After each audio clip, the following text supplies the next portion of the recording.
And talking about the economy and also talking about COVID and lockdown and stuff. I know back in the day when it's first kicked off, you had an opinion about it, you had a view about it, and rightly so, because you're a business person and you employed a lot of people, you got a lot of customers. But now looking at these parties that the government had, now looking at Matt Hancock kissing another MP, now looking at some of the leaked messages from the government in these WhatsApp groups, I'll quote you one. When should we release the new variant? It almost feels like it was a bit of a setup.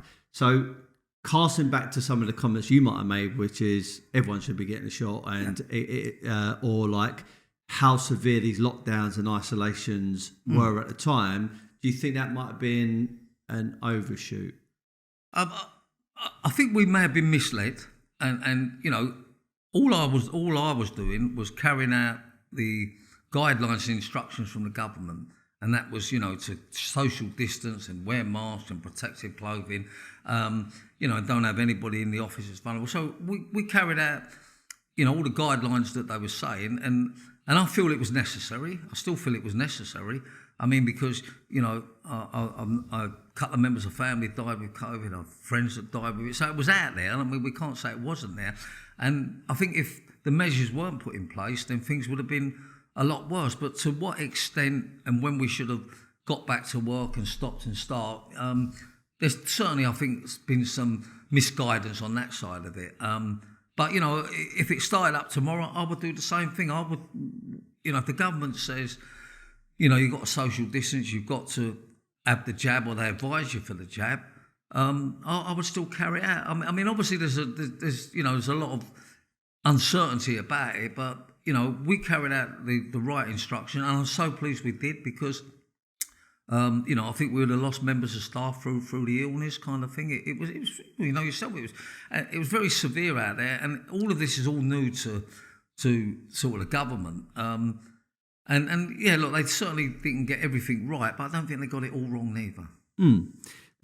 I mean, look, I think history does repeat itself a lot of the time, and I do think a lot of the governments may not be always telling the exact truth, but I think that's because they're trying to keep themselves in a position of power. There has been talks previously that you might go into government and try and do something as an MP. Is that still a goal? Yeah, well, certainly, you know, my mind is to go into politics or something, and I'm going to be running for London Mayor for March, April of 2024. And really, it depends how that goes. I mean, I think I'm going to be independent. I mean, I think, if I'm being honest, I think the Conservatives should, you know, have a chat with me, and I'd happily represent them. And then, you know, I'd probably have a better chance of winning it also, because, you know, you get more Conservatives voting for you.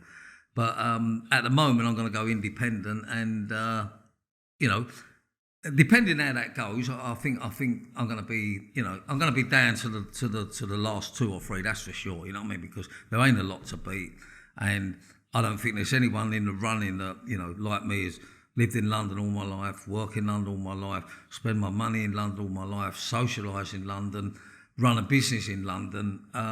There's not much I don't know that you know, what Londoners need and require, you know, to keep London moving. So, you know, I think I'm in with a better shot than most people, if I'm being honest. What do you think about our current Prime Minister? Prime Minister? I'm not too unhappy with him. I don't think he's got any bottle. I think he seems to sort of please everybody, you know, what he thinks he's doing. I'm not totally unhappy with him, but in the same token, I don't feel he's bringing much to the table, if I'm being honest. But, you know, he's got the cards he's been dealt with. I think it was left in quite a mess, and whoever took that job over was going to have a difficult time. But I just feel that all the damage that's done through the COVID and the furlough payments, you know, we're suffering for that now. You know, there's no such thing as anything free. And everything that was given away, people just didn't understand. Of course we've got to pay for it. Of course taxes are going to go up. Of course we're worse off with many quality of services and things. And unfortunately, I think we've got to pay for that for a number of years now. So whoever gets in as Prime Minister has got a real tough job. I mean, you know, virtually I mean, I think the best days of Cameron and Osborne when they was there was it. But once, it went on to Boris and that, I think, it just went so bad that who's ever in the job is going to have a difficulty. But, I'm not totally unhappy with the guy, but I think he's a snide, you know what I mean? I think, you wouldn't trust him. And I think he's a people pleaser, and that's not really, what I feel we need. We do need a strong person out there, somebody that's, prepared to be honest and truthful, and that's what we lack, I think, in politics.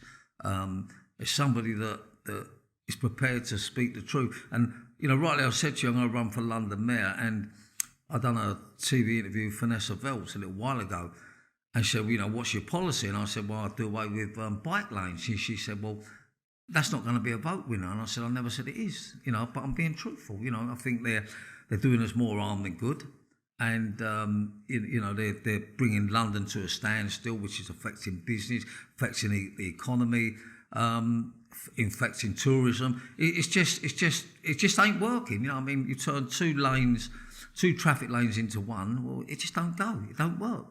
And, it's what they've done at the moment, they're crippling the motorists with all the additional charges, and now they're spreading it to Sheffield and everything. I mean, what's going on out there? I mean, you need somebody that, transport around London is needed. It's just needed. There's no all this nonsense about cargo bikes and don't do this. No, they're talking shit. The problem they've got is they've never run a business, and they just don't understand it from a business point of view. And to get London moving, you need to get the roads moving. You know what I mean? It's so obvious. You know what I mean? They've got I just come back from New York. They've got cycle lanes there, but they're not sort of taking the lion's share of the road. You know what I mean? And everybody knows that if you look at a cycle lane, 2 hours a day maybe they use. You know what I mean? And it's so obvious that then they put a big blank pavement, then they put a big lane there, then they put another lane, and you think, what's going on here? It's just, I know it ain't a vote winner, and I know it's going to upset cyclists, but at the end of the day, I honestly feel that to get London moving and get us back as a great city, you've got to be have someone that's brave, not just a people pleaser. I would do away with all this congestion nonsense, you know what I mean, and just get London moving. And it's such a shame businesses are shutting down now because of a cycle lane. You know what I mean? And you please somebody, he rides his bike half hour at night. What's wrong with him sharing the bus lane? I would turn bus lane into taxi lane, that is, bike lane, and all commercial vehicles in that lane. And I would spread, people sort of using the times kind of thing, you know what I mean? So that it flows differently. But you go up Park Lane, and half the road is cycle lane. You can go from one end of Park Lane to the other, and you will not see a cyclist. And of course, at 8 o'clock in the morning, there's 100 of them. And you've got the park there. They've got a cycle lane in the park. It's madness. You know what I mean? I think he's been the worst mayor we've had, and it just doesn't seem to get any. He's got no business knowledge whatsoever, and that's what worries me if Labour get in. They're not business orientated. You need business people that to run London, because all their money comes from businesses, and if the businesses are not in operation, then we're going to go backwards. It reminds me a little bit about the Donald Trump being president sort of conversation. Yeah.